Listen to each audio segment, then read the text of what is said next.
Aquarius, Aquarius, Aquarius. Lord of Advice. Okay. So a bunch of cards flipped over, but there was one at the very top, and that's the Fool card.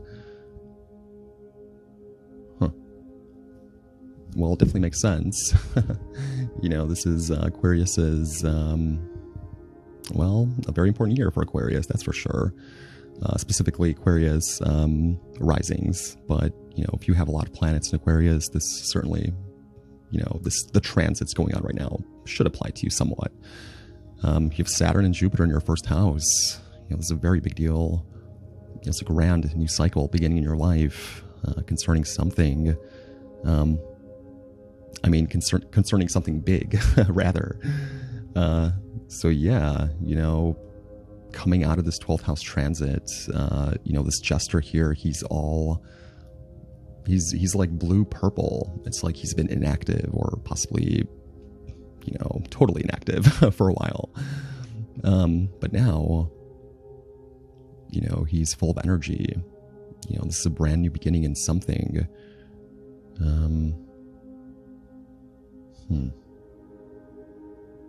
Yeah, very interesting. Yeah, perhaps now that you're past your 12th house transit, you have more freedom, you have more experience regarding something that will very much benefit you in this next chapter of your life. Yeah, very good.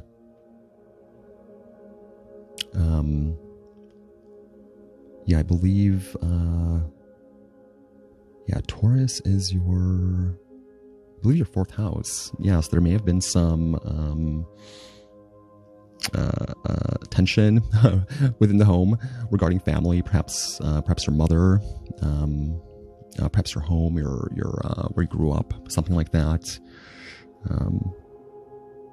You know, the square is passed for now. I believe it happens again in June, if I remember correctly, and then finally the last time, I believe in November, December. Please don't quote me on that. But yeah, I do see this is the card of Aquarius. Uranus ruled.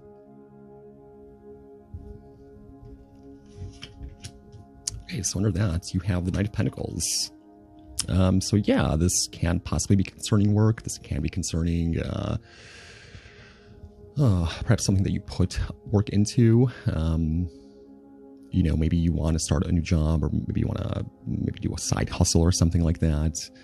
This can, of course, represent a person. This can be a coworker. This can be someone who's very dependable, possibly someone who's your age or a little bit younger than you. But yeah, very good. I feel like if any of you guys have started something recently, some job, or are possibly thinking about doing something having to do with, I don't know, technology, you know, the internet, I believe it's a very, very auspicious time to do so. Specifically for you guys, I would definitely look into that. Yeah, I feel like it'll be very lucrative. There's all these coins in the background here. Yeah, this may possibly, I mean, if, you know, this is a stretch here, but if you guys are starting something, starting a business, possibly having to do with health, you know, it would be the way to go. This is 6th house here, the house of Virgo. So yeah, you may be dealing with a Virgo, someone who has a lot of Virgo in their chart, possibly even a Leo. I do see this is the final 10 degrees of Leo. Yeah, very good. Yeah, perhaps, you know, this being 6th house here, starting something new regarding your daily routine. You know, what time you wake up, what time you go to bed, how long you watch TV every day, or something like that. You know, getting your act together. And I feel that whatever it is, I mean, it grants you this, I mean, this energy, this passion that you haven't felt for quite a while. Again, this jester it looks like he's just reanimated.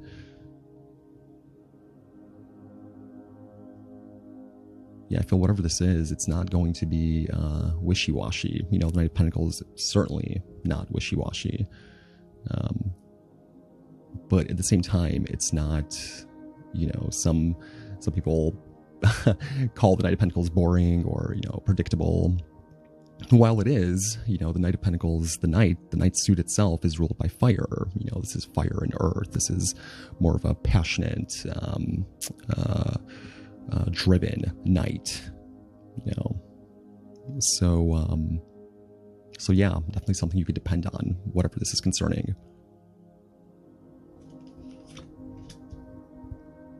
All right, so the next card that you have is the Five of Cups. So yeah, the Five of Cups, I do see it as the card of, it is the card of Scorpio, specifically someone who has their Mars in Scorpio. Mars is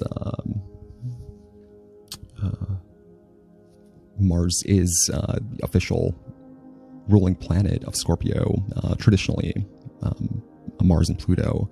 So Mars is very, very strong in Scorpio. The reason I'm saying this is because, sometimes it's too strong. Sometimes there's a lot of desire involved here. There could be something that you possibly at one point had or want very much right now, but there's something standing in the way.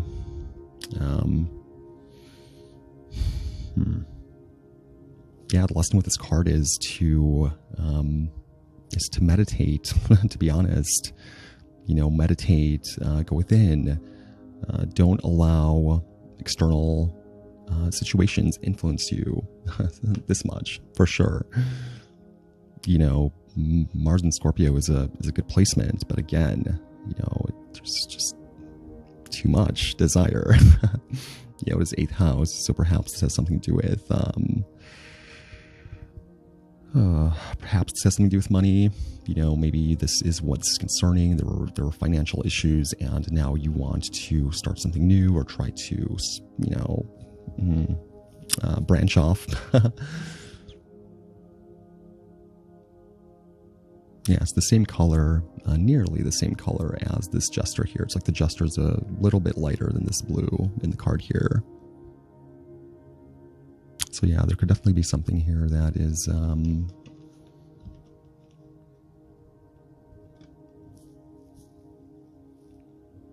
making you wish that you had something else with this, or it's as if this new situation that started, this can very well have something to do with the square that just took place. But whatever it is, it's very exciting. You have the Ace of Wands here. This is a gift from God, whatever this is concerning. Yeah, something that you were destined to have in your life at some point. When we when we receive things like the Fool card and the Ace of Wands, which are rather unexpected, energies, the Fool card being ruled by Uranus, it sometimes doesn't exactly fall in line with what we were setting up for. Aquarius is a fixed sign, regardless of being air. It does like things the way that it likes them, So yeah, there may be some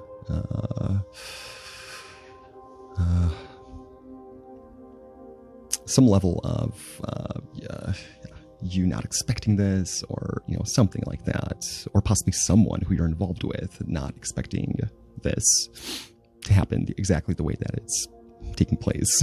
Yeah, but very good. Regardless of this Five of Cups, I feel like this is here for me to tell you guys, to remind you that everything is exactly the way that it should be. And when we desire, when we desire something so much, we usually prevents it from manifesting. You know, usually certainly slows it down. You know, you need to ask God for what you want. Show him that this really is what you want, you know. Meet him halfway. And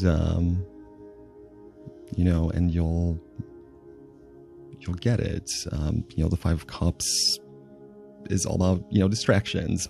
It's about like having a lot of passion for something, but not necessarily being able to get it, you know. So don't let that get in the way. Don't let that slow you down. You know, if something isn't coming in as fast as you were hoping it would, you know, don't give up on it. Keep trying. You know, there are a lot of things that we want in our lives that we just aren't ready for.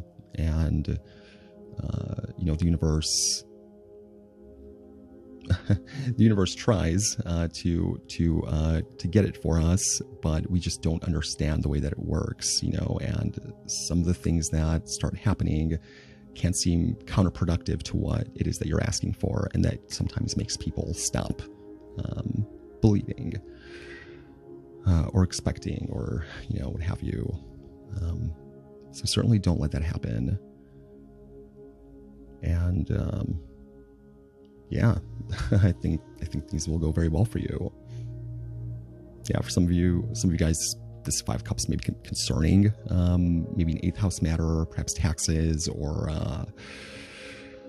debts, perhaps money that is owed to you or that you owe someone. Yeah, it's kind of concerning. Someone who has a lot of Scorpio in their chart, of course.